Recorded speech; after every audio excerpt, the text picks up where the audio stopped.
8 de março, um dia que geralmente, e a cada 8 nós estaríamos na rua, né, por uma luta, por conta da violência contra as mulheres, para que ela deixe de existir, uma luta para que as meninas não sofram mais nenhum tipo de violência tampouco, na luta para que as mulheres tenham, né, uma vida digna.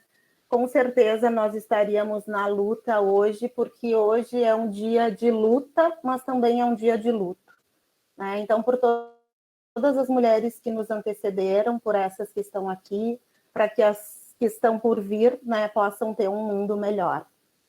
A gente decidiu hoje, nessa reunião do Conselho Estadual de Direitos Humanos, fazer uma atividade para que nós possamos ser ouvidas, para que a gente possa seguir na luta, né, para que a gente possa juntas também fazer e continuar fazendo algo por um mundo melhor. Nós temos aqui uma convidada, né, muito especial para mim, né, muito especial, uma querida amiga, Dayana Santos. Eu sou Cris Bruel, represento no Conselho o Coletivo Feminino Plural e faço parte aqui, né, deste grupo tão importante que segue sempre lutando por conta da violação de direitos em todos os âmbitos. Então, a Dayana, além de ser essa pessoa tão especial, ela é vereadora do PCdoB, aqui de Porto Alegre, sanitarista, educadora social e idealizadora do Fundo das Mulheres de Porto Alegre, um fundo de amparo muito importante que se inicia nesse processo também de pandemia, onde as mulheres, né, já estão padecendo, homens também, mas a gente está pensando aqui numa luta para as mulheres, de todo esse empobrecimento que acaba nos acometendo. Então, Dayana, eu gostaria de te agradecer, gostaria também de agradecer as companheiras mulheres hoje aqui deste conselho, por toda essa articulação que nos permite, né, estar aqui hoje. Então, contigo, Day, a gente faz um momento de fala e nós vamos passar, então, para as outras companheiras que eu vou apresentando em seguida. Muito obrigada, por enquanto, de novo, por vir nessa com a gente. Imagina, sou eu quem agradece o convite, a confiança, essa responsabilidade também de estar aqui com vocês, em meio a tantas companheiras e companheiros tão queridos e importantes da minha trajetória. E estar nesse dia 8, Cris, aqui com vocês, é como a gente falava anteriormente, é justamente isso, assim, ó. É um dia de luta, que simboliza a luta, mas hoje, mais do que nunca, a gente tem o luto como o tom desse dia. E por várias coisas. Primeiro, eu quero saudar todas as mulheres em nome da minha mãe, que é com quem eu aprendi o feminismo, com quem eu aprendi a responsabilidade de ser mulher nessa sociedade, uma mulher forte, guerreira, lutadora, batalhadora, e em nome dela, a dona Odete, eu estendo a minha saudação a todas as mulheres, porque eu acho que é importante a gente fazer essa reverência a quem definitivamente, por vezes, nem se compreende como esta liderança, essa referência para nós na vida. Assim. Minha mãe é uma dessas mulheres. Então, em nome dela, eu estendo a todas que estão aí nos acompanhando, a todas vocês, essa saudação pelo dia, um dia de luta. Inicio também falando em nome das meninas que trabalham comigo lá, que eu acho que são importantes, né, em todo esse processo de construção, das meninas do Coletivo do Fundo, e também uma saudação muito especial à família da Michele, que essa madrugada nos deixou, essa noite nos deixou, e foi uma notícia que eu recebi através da Fábio Dutra, que trabalha comigo e está aí acompanhando, uma grande referência de mulher de luta no feminismo para mim também.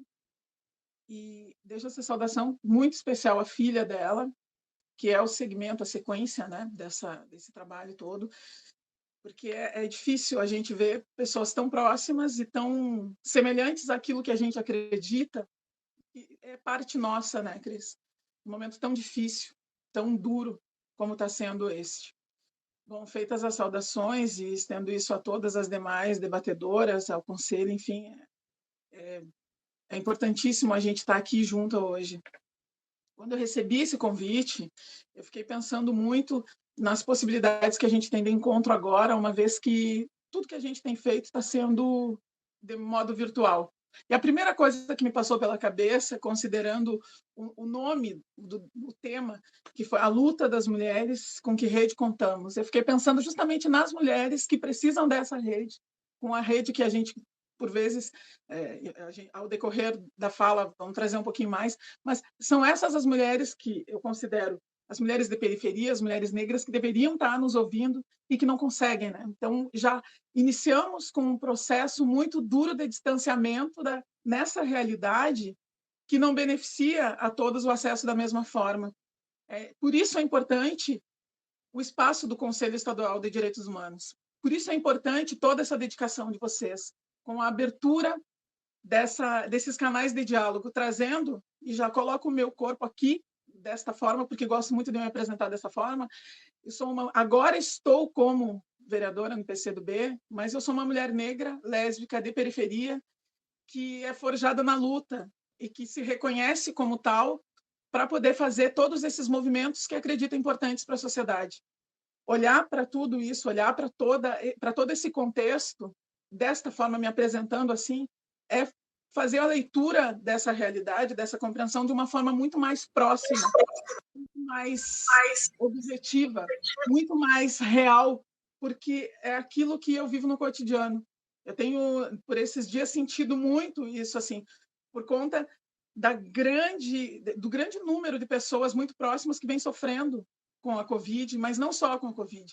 A gente abre assim as redes sociais, tem visto muito luto, muita gente pedindo oração para familiares, para companheiros. Hoje mesmo, agora há pouco, fiquei sabendo de um colega, também vereador, que está lá com todo um processo agora de recuperação por conta da Covid, mais um.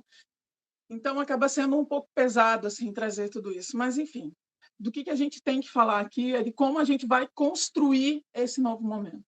E como a gente pega toda essa desestrutura e transforma isso em força para a luta.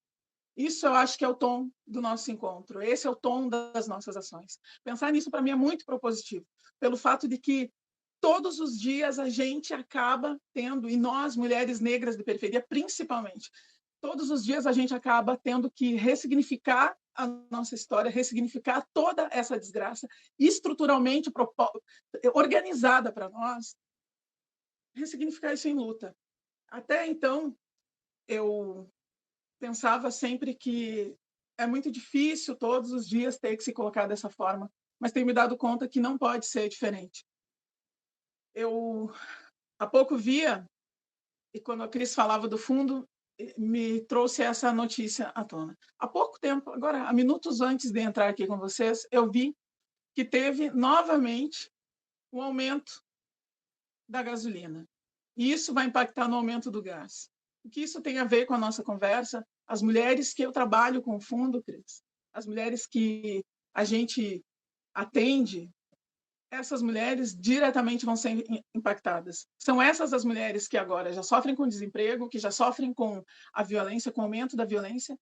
São essas as mulheres que moram nas comunidades e não têm a estrutura adequada para o enfrentamento desse momento da Covid, que não conseguem pensar em distanciamento social, que não têm a possibilidade do home office, como muitas de nós temos. São essas as mulheres que agora sofrem ainda mais com o impacto disso. São as mulheres que estão fazendo um fogão na lata, no fundo da casa, para cozinhar o alimento. E o pouco alimento que ainda tem, porque diante de um salário de R$ 1.100, uma cesta básica de quase 600, a gente sabe que essa conta já não fecha. E aí a gente tem toda essa relação de desfavorecimento da pobreza que gera violência. Hoje pela manhã, eu ouvia um trechinho da fala de uma atividade que teve pela Secretaria do Desenvolvimento Social aqui do município, que falava sobre violência. E ainda, não me surpreendo, mas ainda me toca muito saber que de todas as pessoas que falavam lá, eu ouvi somente uma trazer o tom da desigualdade como parte importante da violência. E esta única pessoa era uma pessoa negra. As demais todas atrelavam violência à segurança pública. Como é que a gente vai fazer isso? Como é que a gente vai conseguir contemplar o todo? Como é que a gente vai olhar para toda esta relação de desfavorecimento, onde a desigualdade e a exclusão é amplificada? E é isso que vai gerar violência. É isso, de fato, que vai gerar violência. A gente tem visto um aumento absurdo e assim, a olhos nus de pessoas que estão sofrendo com isso. Não falo somente aqui nos espaços onde eu transito, aqui na comunidade onde eu moro. Falo isso de uma forma muito mais ampla. A gente vê um aumento da população em situação de rua, e aí também falo das mulheres em situação de rua. Como que a gente vai estar faltando cuidado? Como é que a gente pensa de uma forma mais ampla em saúde, em promover saúde, em produzir um impacto nessas pessoas, no cuidado dessas pessoas? Outro dia, nós estamos num período, e se vocês me permitem falar, eu acho que isso é importantíssimo, nós estamos num período no PCdoB, no período das conferências.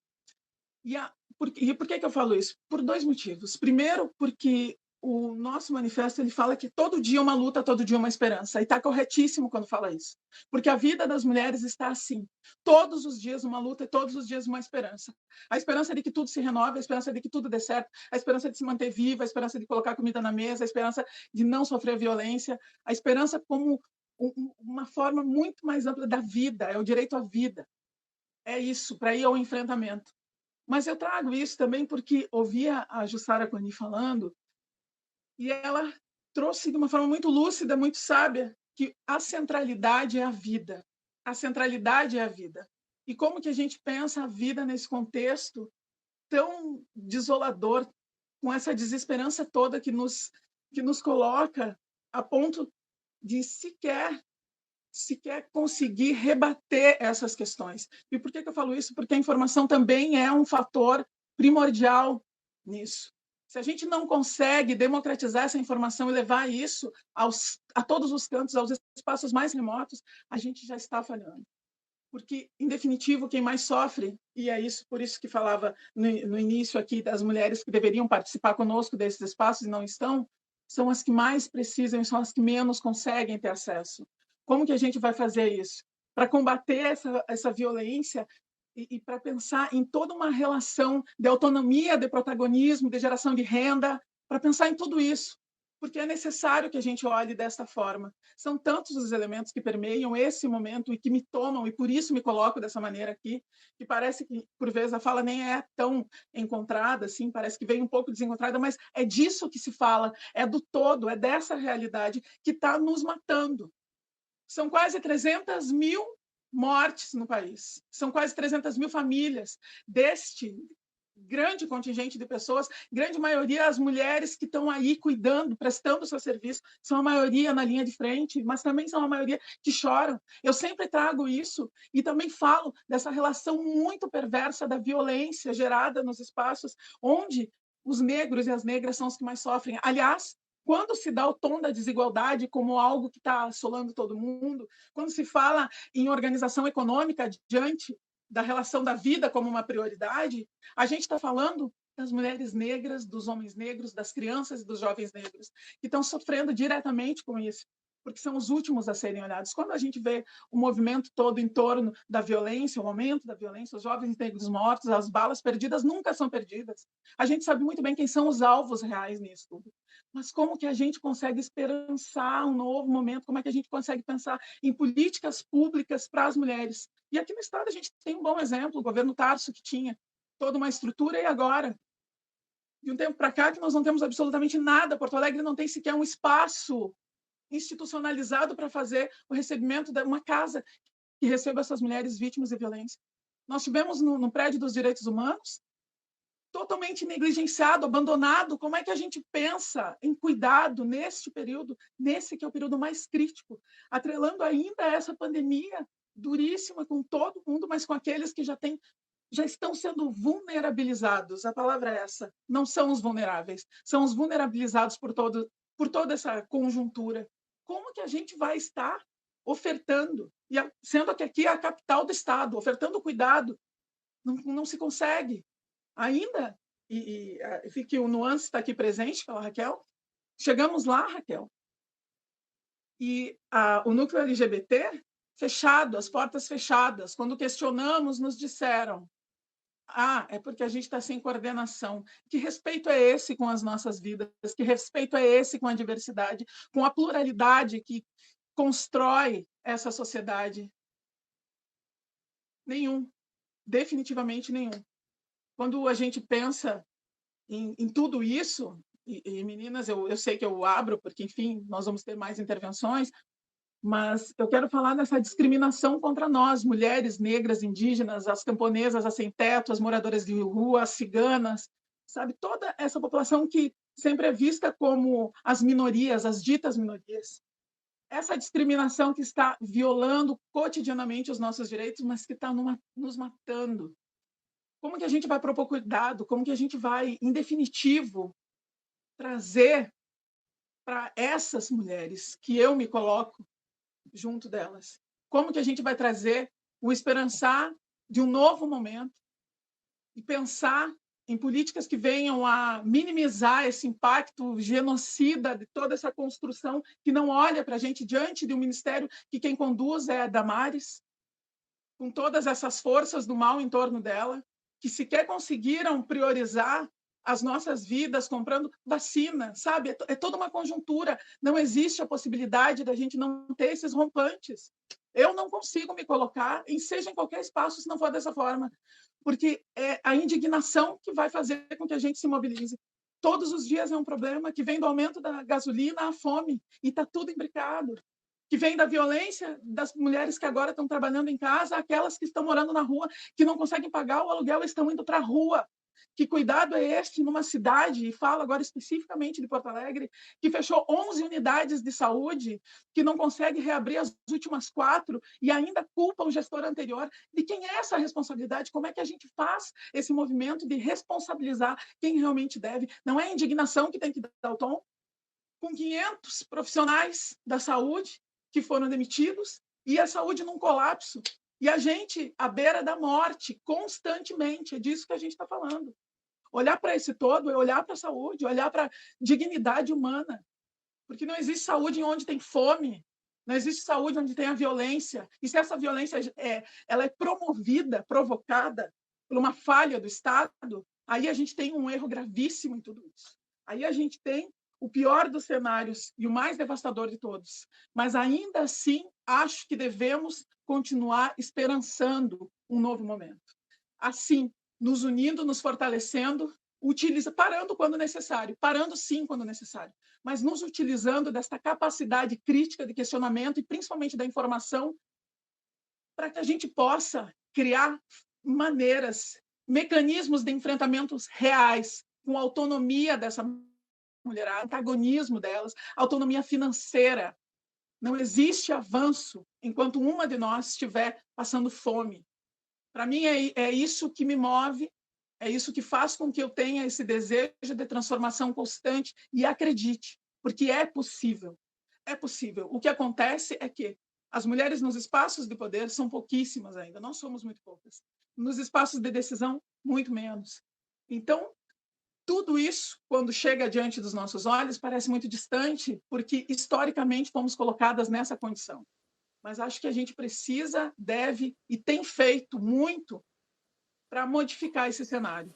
Que bom saber que eu ando com parceiras, e falo em específico para essa mulherada, que acaba assim, ó, me tomando, habita em mim e me fortalece para essas lutas. Porque é isso que faz total diferença no nosso andar. É acreditar. Nem todos os dias são de força, mas os dias em que a gente para são estratégicos para que a gente renove a força e possa seguir. Eu devolvo a palavra, Cris, porque, enfim, senão eu vou passando, e eu sei que a gente tem uma série de debatedoras aí para as perguntas, mas é importantíssimo que nós tenhamos esse espaço agora, sabe? Falar dessa fome, do desespero, do desamparo, falar do fortalecimento do SUS, do ataque às políticas públicas, da desigualdade que está crescente, nítida aos nossos olhos. Para mim, é falar da minha vida, é falar daquilo que eu acredito, é falar daquilo que é importante para mim. E esses são os direitos humanos, né? Obrigada, Dai. E é sempre bom te escutar e ver essa potência na tua fala, dizer que o que tu chama de fala desencontrada é totalmente encontrada, principalmente no momento como a gente está vivendo agora.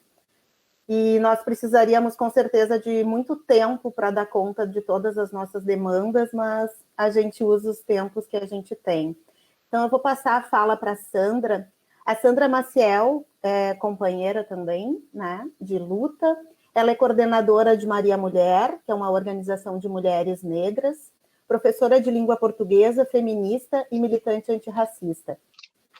Eu peço desculpas, eu dentro de uns minutinhos, Sandra, interrompo de novo para passar a fala para a Dai, para poder ir organizando, né, de forma que todas possamos, então, fazer as nossas intervenções. É contigo. Obrigada. Bem, tranquila, Cris. Minha saudação à vereadora Daiana Santos e a todas as mulheres que estão hoje nos acompanhando, as companheiras do Conselho de Direitos Humanos, e inicia a fala dizendo que Maria Mulher hoje completa 30 anos. São 34 anos de organização e luta com mulheres negras. Nós atravessamos 4 gerações praticamente. E hoje a indignação que traz a fala da vereadora é a indignação que nós estamos tendo para poder estar na Vila Cruzeiro, onde Maria Mulher tem a sua sede, e enfrentando todos os desmandos que a rede de assistência do município está. Não faz 2 governos que a assistência social do município foi desmantelada. Começou com poucas as coisas, até chegar ao cúmulo de fazer uma limpeza social no centro da cidade, onde retiram todas as pessoas que estão em situação de rua. Esse foi o auge da limpeza social que fez uma certa secretária de assistência social no município. Mas antes disso, já havia esse desmando total da política no município, principalmente com a Vila Cruzeiro, aonde nós enfrentamos as obras das Copa, onde as pessoas ficaram sem as suas moradias e estão até hoje sem as suas moradias por conta de que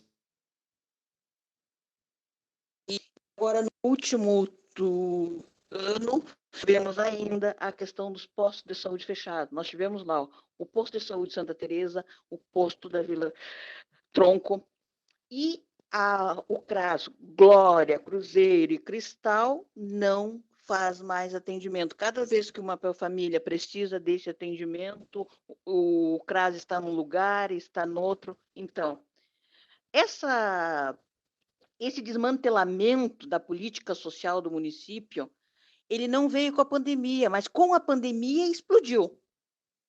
Nós já tínhamos um projeto de desmantelamento da política social no município, no estado e no país. E as forças que nós temos para estar, eu não digo nem ajudando, porque nós estamos todas juntas. Ninguém está fora desse desmando. Hoje, quem está podendo fazer o trabalho em casa, fazer o home office, também está dentro desse desmantelamento que é a política social no país. Ninguém se acha livre de estar dentro desse desmantelamento, gente. Qualquer pessoa que tenha minimamente sensibilidade de olhar para o lado, saberá que está dentro. E saberá que tem que estar junto conosco.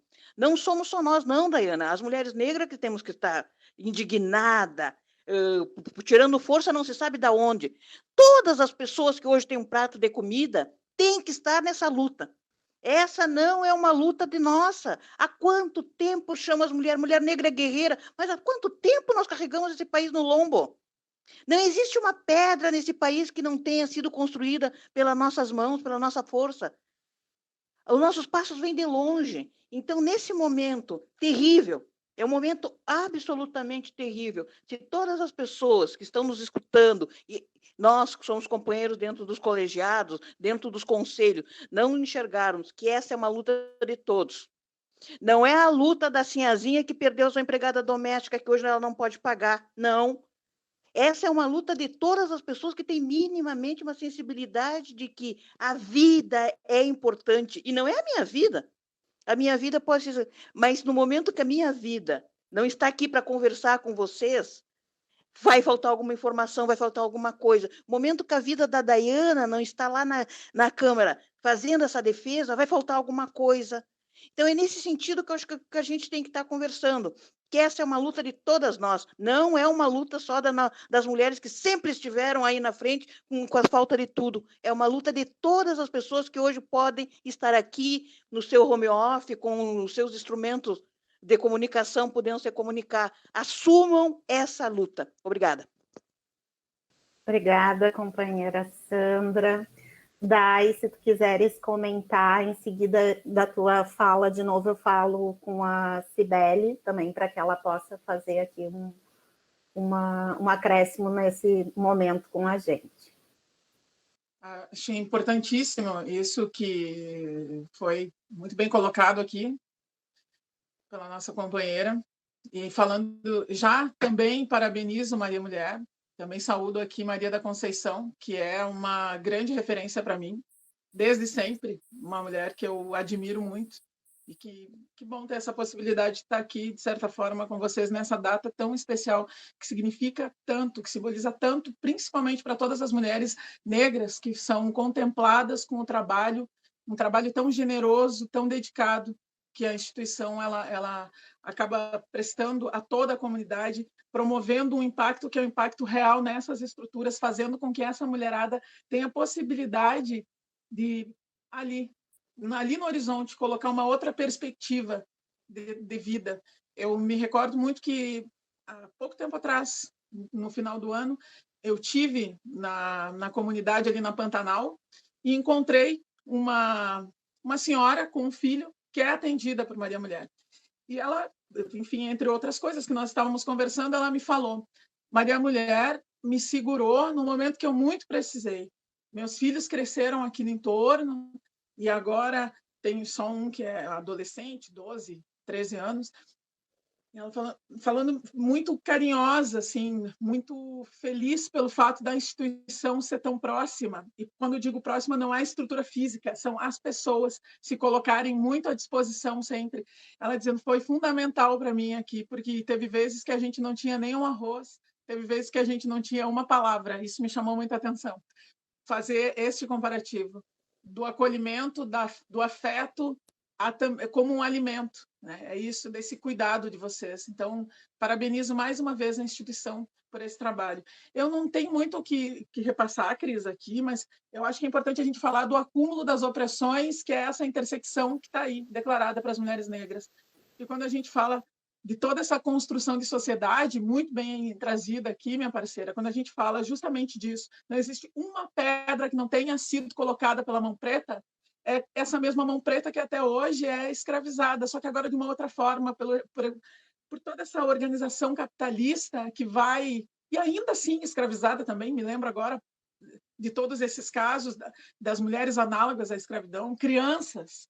Outro dia estava vendo isso, crianças que não têm possibilidade de estudo, e não é porque não queiram, isso estou falando a nível do Brasil, não é porque não queiram, é porque ou tu coloca a comida na mesa, tu trabalha para ter o que comer, ou definitivamente tu vai perder logo ali adiante a tua vida.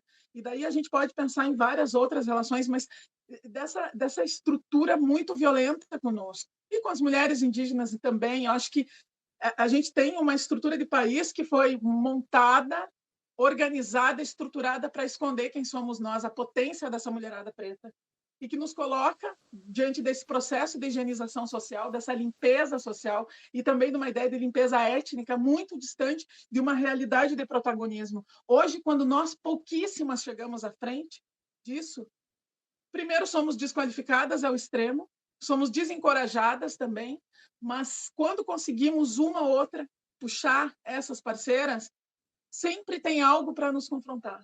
Aí, tendo em vista já agora, próximo dia 14, que já vão fazer 3 anos da morte violenta da Marielle, e que até hoje continuam tentando justificar o que não se justifica dessa barbárie, como se ela fosse a mulher do traficante, que ela estava envolvida com a milícia, sabe? Por quê? Era uma mulher negra frente de um processo importantíssimo, politicamente falando, e que é uma referência agora para muitas, e que se tornou sementes.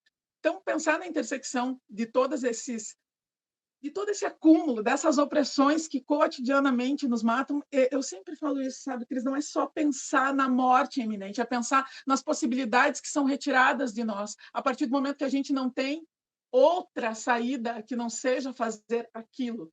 E aquilo, por vezes, é o trabalho informal, aquilo, por vezes, é não está nas escolas, não consegue acessar,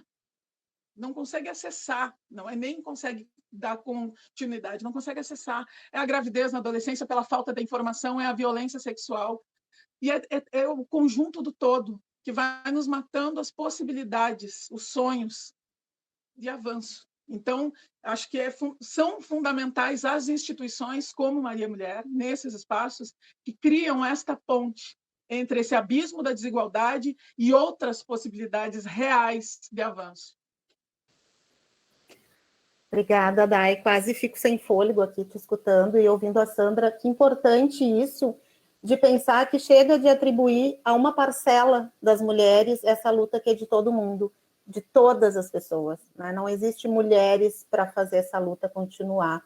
Então, vou passar a palavra aqui para a Cibele, para que também ela possa fazer uma intervenção. A Cibele Cus, ela é teóloga feminista e pastora luterana, secretária executiva da FLD, Comim e Capa.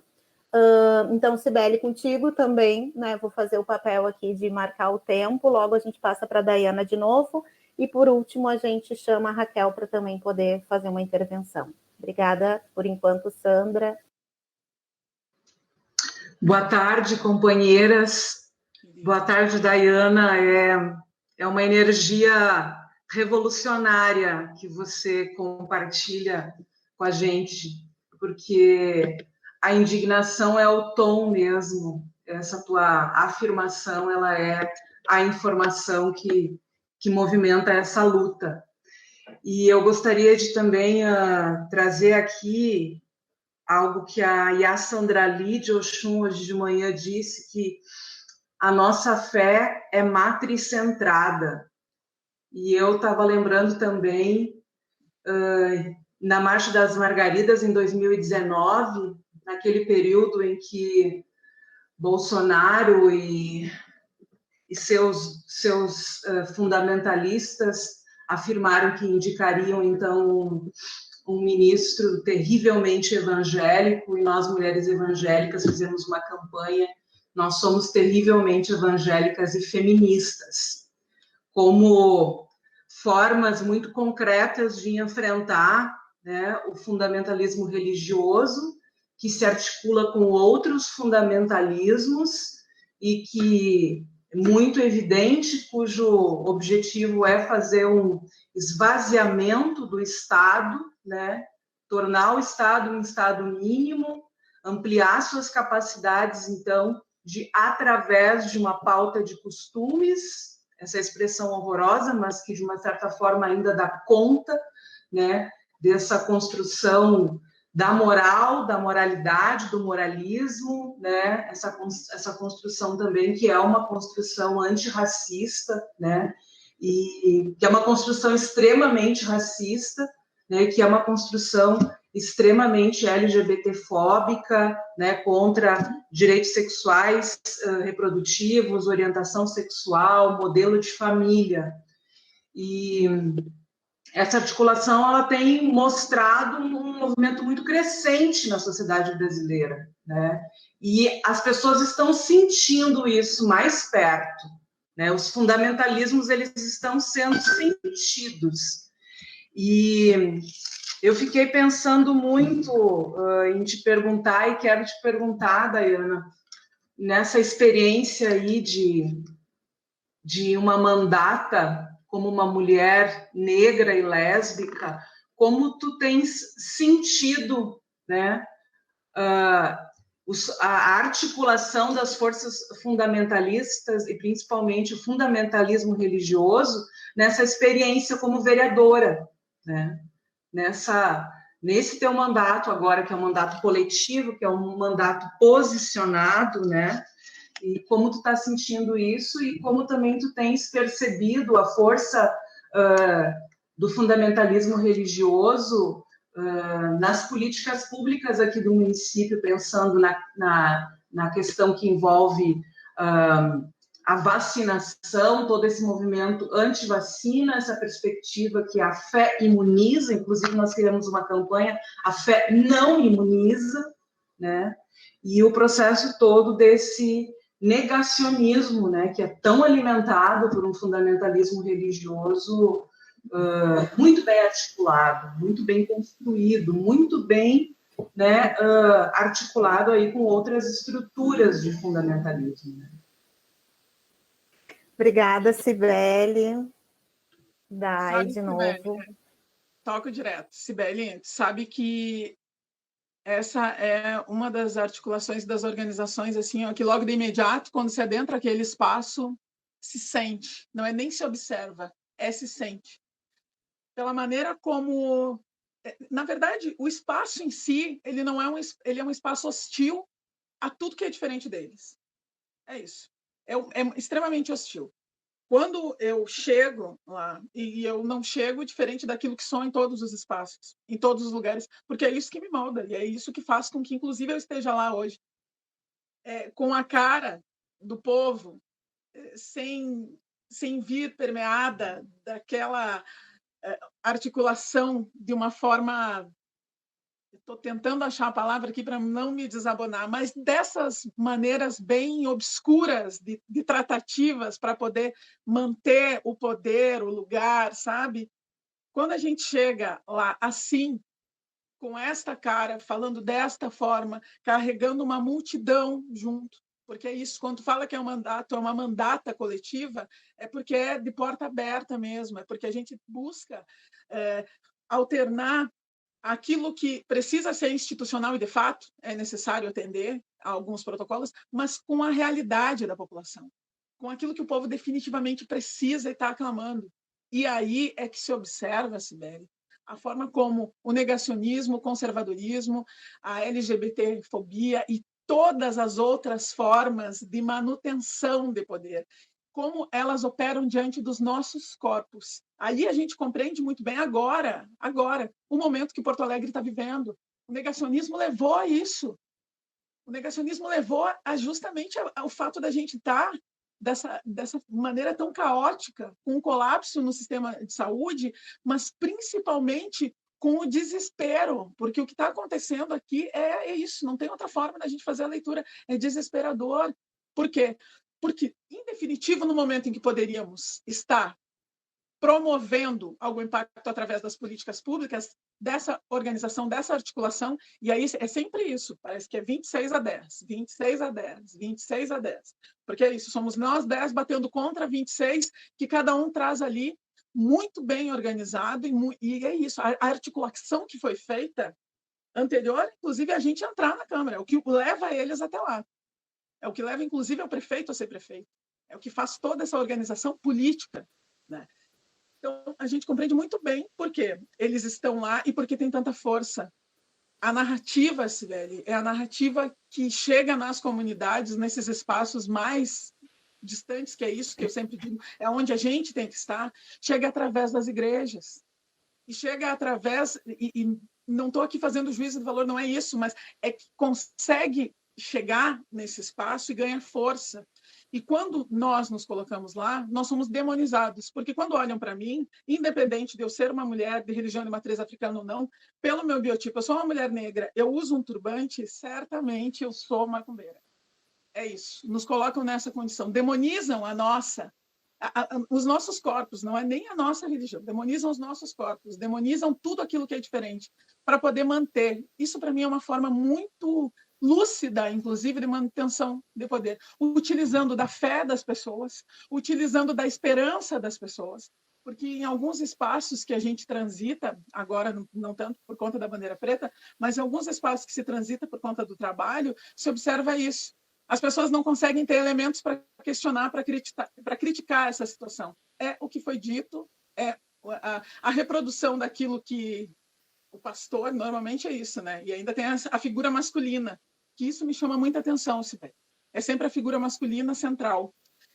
Mas, enfim, eu digo tudo isso porque tudo parte daquilo que cria em nós esse tensionamento, e de uma forma mais objetiva ainda falando, enquanto a gente não conseguir, através da neurolinguística, e talvez tenhamos que aprender com eles, como elaborar e como fortalecer essas bases, não com assistencialismo. E aí entra muito bem o que a Sandra falou, a ausência do Estado através da precarização das políticas públicas faz com que outras formas de sobrevivência e essas relações elas vão se dando na ausência. Essa ausência do Estado fortalece outras maneiras, e essas outras maneiras de sobreviver, no mínimo de existir, para subsistência mesmo, para para aquilo que a gente deveria estar garantindo enquanto direito, vão fortalecendo essas outras relações. E isso fica muito claro quando a gente chega lá. Pessoas com um discurso moralista extremamente... É genocida, é absurda a forma. Tem coisas assim que, por vezes, eu vou ser muito sincera com vocês, tem dias que eu me deparo com alguns discursos de colegas ali defendendo, agora mesmo, um bom exemplo, Bolsonaro comprando armas, fazendo a liberação para a compra de armas, ao invés de estar pautando vacina, facilitando. E as pessoas ali exaltando isso, diante de uma população aqui no município que está, de novo, à volta à fome. Então, é esse o nível de gente que a gente encontra nesses espaços, e aí a gente poderia estar aqui decorrendo sobre neoliberalismo, fascismo, racismo, mas eu gosto muito sempre de colocar de uma linguagem muito mais próxima do povo, sempre, e tenho tocado isso, gurias, Cris, Cibele, inclusive com a equipe de trabalho, falado sobre isso, assim, ó, é preciso a gente sintetizar, deixar mais próximo da realidade, porque às vezes a TV está falando o tempo todo do fascismo, fascismo, fascismo, mas se eu chegar aqui na minha vizinha e perguntar para ela o que é o fascismo, ela não vai saber, por mais que ela sofra com isso. Da mesma forma, os outros termos que são utilizados, sabe? A gente precisa também fazer isso para poder aproximar, porque a linguagem também é uma das maneiras muito efetivas de estar fazendo uma construção de um novo pensamento para essas pessoas. E a gente, Cibele, eu, e agora falo por mim, pela minha mandata, eu sou o reflexo de parte dessa sociedade que cansou e quer mudar. E coloca lá a Dayana, a pessoa personifica na Dayana essa mudança e não entende, não faz a leitura desse todo que tu trouxe. Não consegue compreender que a Dayana está lá e talvez a Dayana não consiga fazer tantas coisas quanto a Dayana fazia antes, não estando lá. Não Dayana, entende. Passando do horário já? Não, ainda a gente não passou do horário. Eu sei que a gente tem muito para conversar, me desculpa, mas como a gente tem confiança, eu me autorizo. E acho que tu fala uma coisa muito importante que a gente pode também ficar para reflexão, que é a ausência do Estado. E de que forma a gente acessa as pessoas para que elas compreendam essa linguagem cheia de mil coisas em volta que nos fazem, muitas vezes, embaralhar as nossas ideias e a nossa cognição. Então, eu vou passar para a Raquel. Sim, a gente está se aproximando do horário, a gente tem uma pauta extensa hoje ainda à tarde. A Raquel Basilone, ela é socióloga, mestrando em Psicologia Social e Institucional pela URGS, integrante do Nuances, e está conselheira, né, aqui do Conselho Estadual de Direitos Humanos, sapatão e feminista por gentileza, né? E eu acho que é sapatão e feminista por gentileza com muita gentileza, porque é uma das características aí que a Raquel se atribui, e a gente também segue nessa luta pelas mulheres lésbicas, que a cada dia morrem também com essa pauta do lesbocídio. Então, Raquel, também te passo aí esse tempo para fazer a tua fala, logo para a Day, né, para a gente fazer um encerramento, e vamos lá que a gente vai seguindo. Obrigada. Inclusive, eu lembro que, dependendo da pessoa que te chama de sapatão, tu fica brava.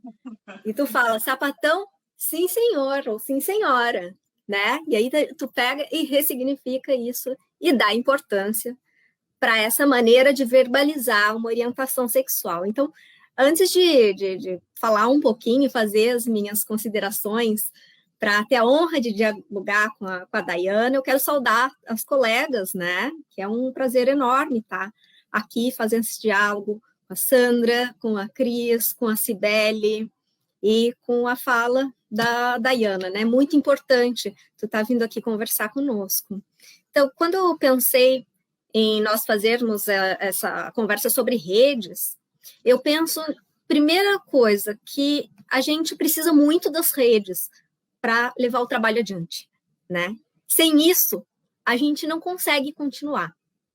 Então, quando eu estou falando aqui de uma organização LGBT na qual eu trabalho, eu estou trazendo, nesse momento, para fazer o diálogo do Dia das Mulheres, as lésbicas, as bissexuais e as trans e travestis, e incluindo também as pessoas não binárias, porque a gente está falando aqui de combater o patriarcado, né?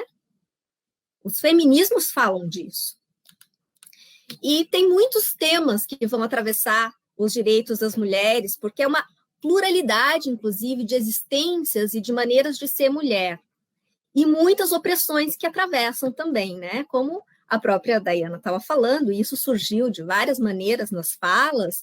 Então, a gente tem questões de racismo, de cissexismo, de heterossexismo, capacitismo, preconceitos e discriminações, inclusive corporais, que vão estar atrapalhando aí, né? Em última instância, que eu não sei se é mais grave, mas que é uma preocupação muito séria, que são os feminicídios também. Mas eu quero colocar dentro de tudo isso e dentro de muitas possibilidades de abordagem a questão da educação hoje. E por que eu quero colocar a questão da educação? Porque é um direito, mas também é uma maneira de promover o respeito e defender as liberdades. E aí, se a gente... A educação atravessa outras questões, que são a da saúde e a da violência também. Por quê? Se a pessoa não tem consciência de que está sendo violada, de que ela está sofrendo violações, se ela não tem consciência da própria existência, do que atravessa ela, isso não é dado. Isso precisa ser uma construção feita, né, pela educação. Então, e também, principalmente nos espaços educacionais, já que a gente está falando de direito, né? Mas não só. As ações de educação, elas podem transcender isso, né? Então, quando a gente fala, voltando à questão da violência em diálogo com a questão da educação, a gente fala de ter entendimento do que ela é, visibilizar, denunciar e, então, poder responsabilizar e punir. Então, o papel que se tem do ensino e dessa troca que é a educação diante disso é muito importante, né? E considerando a educação como não um papel de fazer com que algo, um conhecimento maior chegue e seja imposto para o outro, é uma troca, é um diálogo de troca.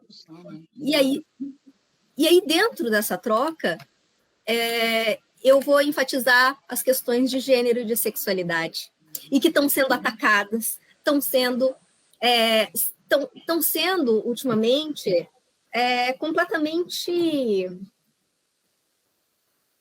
destruídas, né? Só para citar duas últimas notícias aí que eu vi, que foi a questão dos livros didáticos, tá? Que é o último edital do MEC, que isso mobiliza muito, né? Muita coisa. Ai, já está acabando, né? Toda a educação, tudo isso vai. A questão de gênero e sexualidade foi retirada ali. E também na questão do Dia Internacional das Mulheres, houve uma moção, não sei se vocês ficaram sabendo, né? Foi uma declaração feita pelo Conselho de Direitos Humanos Internacional, assinado por mais de 60 países, e o governo brasileiro não assinou, né? Então, isso permeia o nosso tema. Bom, já preciso encerrar, eu me atrapalhei um pouquinho aqui, então. Tá ótimo. Eu vou só concluindo aqui, Cris, ok? Acho que a gente precisa, dentro disso, a gente tem um outro desafio também, que é a questão da pandemia, e que, como que, dentro da questão da pandemia, a gente pode pensar as questões que estão ligadas à educação e estão ligadas também à nossa militância. E como que a gente atua de uma maneira integrada, né? Pensando esse todo que tu está falando, sem vacina. Porque a gente precisa estar na rua, a gente precisa estar dialogando, a gente precisa do corpo a corpo com essas pessoas. E se a gente não demanda por vacina, a gente não tem como fazer isso, a gente não tem como seguir a militância e seguir em frente, né? Então, se a gente não pensa de maneira integrada todas essas opressões que foram mencionadas, se a gente não pensa em diálogo, em escuta e nas redes, a gente não consegue seguir em frente. Então, só algumas coisas, né? E sem também hierarquizar as questões, e o que traz um desafio imenso, né? Porque a gente tem as necessidades básicas sendo negligenciadas e as vulnerabilidades aumentando com isso. Por outro lado, a gente não pode deixar as pautas que já vêm sendo construídas há tanto tempo e com tantas pessoas importantes, né, que a gente segue numa caminhada que vem sendo trazida por outras pessoas, né? E como que a gente concilia isso? Como que a gente pensa isso? Providenciar as necessidades básicas, sim, mas sem deixar de lado as outras questões que também não podem ser deixadas de lado, senão aí a gente é abocanhada de vez, né? É isso.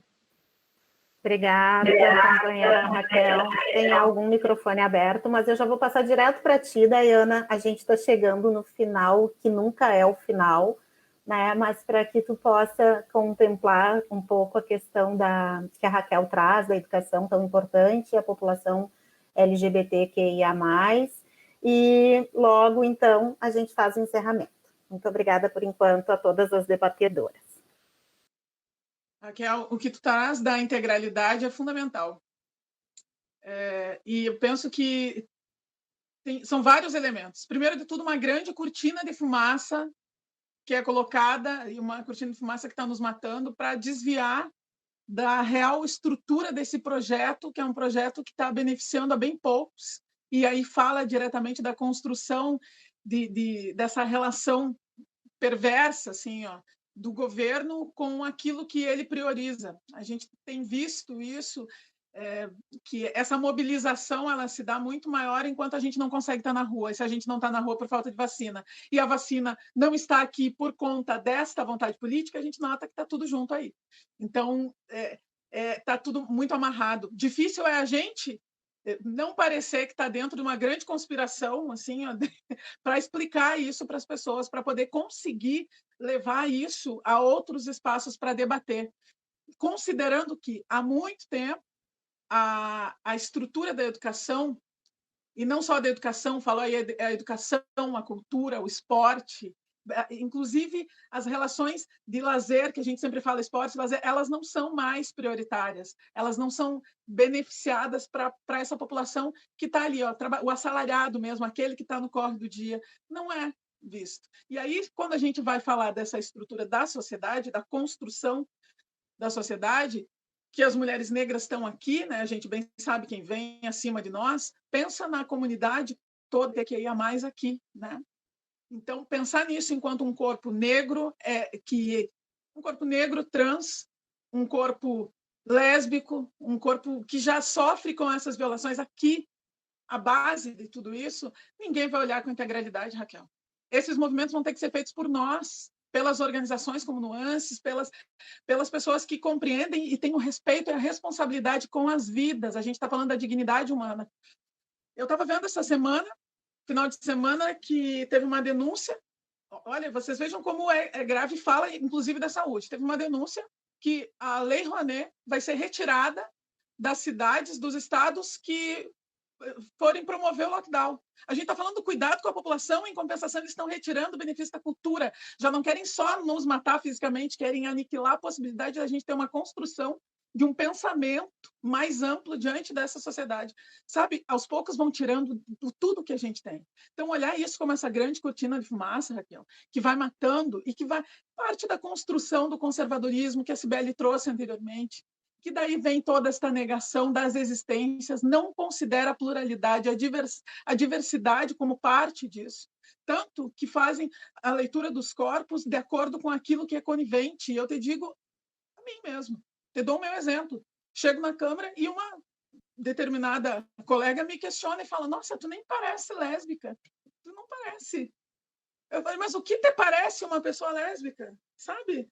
Voltou a me dizer assim: olha, se tu não falar, ninguém vai achar que tu é. Desconsiderando toda uma vivência, toda uma existência. Então é isso, essa é parte do negacionismo, mas do conservadorismo e da forma absurda como vem nos tirando as possibilidades. Por isso que eu falo da morte dos sonhos. Essa integralidade que tu fala é justamente isso. Muitos dos nossos chegam ao ponto de se suicidar. Muitos dos nossos chegam ao ponto de estar assim, à beira de um abismo da desesperança, que não conseguem ter força para andar. Daí, se a gente não tem todo um projeto para reconstruir esses lugares, para pensar na educação, e não só na educação formal, mas no que se considera a educação de cada uma dessas comunidades, e é isso que a gente tem que olhar, na educação social, na educação popular, nesse avanço, no fortalecimento desses núcleos, a gente não vai conseguir seguir. O Brasil ele vinha de uma década de construção de políticas públicas participativas nesses espaços. E participativas mesmo, assim, numa construção onde se realizava muita coisa, dos conselhos, de conferência, sabe, dessa mudança de espectro social, onde a gente tinha política. Nós tínhamos políticas de restituição e de justiça social, as políticas na área da assistência, as políticas que falavam da fome, da construção do conhecimento no estudo, possibilitando que as pessoas fossem para a universidade, mas não adentrassem e depois tivessem que sair, porque é isso que hoje em dia é feito. Entrar na universidade parece muito fácil, difícil é se manter lá. E isso, para nós, para toda a comunidade que já é excluída dentro dessa construção, isso é muito perverso. A gente não tem investimento em absolutamente nada, Raquel. A gente está vendo o desgaste, sabe? É exatamente o que, quando no meio político eles falam, está desidratando. É isso que eles estão fazendo com a gente, eles estão nos desidratando. Eles estão retirando da gente, querem retirar ao menos isso. Então, quando a gente fala dessa, e já vou finalizando, quando a gente fala de toda essa construção, pensando na integralidade, através da educação, que eu considero fundamental, porque para mim, eu, Dayana, enquanto um indivíduo negro, lésbico, da comunidade, da periferia, se não estivesse em algum momento na minha vida a possibilidade, assim, se a minha mãe não tivesse compreendido, dentro do espaço onde ela circulava, a necessidade de pautar, priorizar o estudo, o ensino, para mim, seja através dessa construção dentro das comunidades, como foi, e é isso que eu falo, eu sou fruto dessas políticas sociais que há anos atrás eram nossas e foram retiradas como parte dessa estratégia de aniquilação dos nossos corpos, do nosso povo. Se ela não tivesse feito isso, hoje eu não teria essa capacidade de crítica, de questionamento. Eu não teria avançado minimamente, eu seria mais uma. E é esse o projeto que colocam diante de nós, Raquel. É um projeto que fala de morte, é um projeto que fala de tudo aquilo que eles não querem ver, que se retire, não nos querem nesses espaços. Não querem que a gente tenha o mínimo de compreensão da leitura dessa realidade tão dura para todos nós. De uma realidade perversa, digo sim, perversa, para nós. E que não constrói absolutamente nada, dialogando com as nossas necessidades, seja de negros e negras, seja de LGBTQIA+, porque não querem nos ver. E a gente teve um aumento significativo, e aí finalizo mesmo, Cris, nestas eleições, de mulheres trans, de mulheres lésbicas e de mulheres nos espaços de poder nas câmaras de vereadores ao longo do Brasil. Isso quer dizer alguma coisa. Ainda é pouquíssimo, mas já demonstra que nós não estamos tão loucas assim, e loucas no sentido... aqui diante da psicóloga falando de loucura, mas é justamente isso. Não estamos tão fora desta realidade. A nossa construção é uma construção real, sabe? Com licença da palavra, mas a gente está construindo algo que está impactando. Está sendo difícil, ainda muitas de nós estão ficando pelo caminho, muitas, mas a gente está avançando.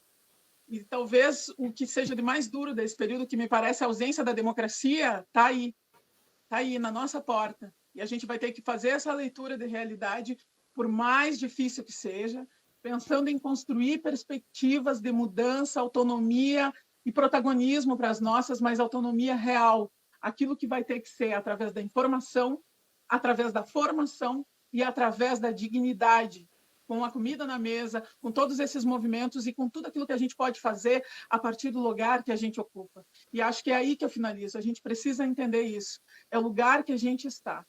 Por vezes a gente está criando grandes planos, mas eu acredito que a gente vai ter que começar a olhar aqui, porque quando a Raquel traz isso, como a gente vai fazer todo esse movimento sem poder ir para a rua, sem a vacina, é justamente isso que querem que a gente fique assim, ó, nesse meandro pensando. Então, vamos começar a modificar a partir daqui, do espaço onde a gente ocupa, para fazer esse movimento ter um eco no próximo ano. Que Bolsonaro só personifica toda essa construção. A gente tem a ideia dele permeada aí, o que vai ser muito mais difícil para a gente desconstruir. Mas que a gente tenha força, que não nos falte a esperança, principalmente isso. Todo dia uma luta, mas todo dia uma esperança de mudar. Que a gente possa ressignificar cada um desses lugares, para cada uma dessas pessoas.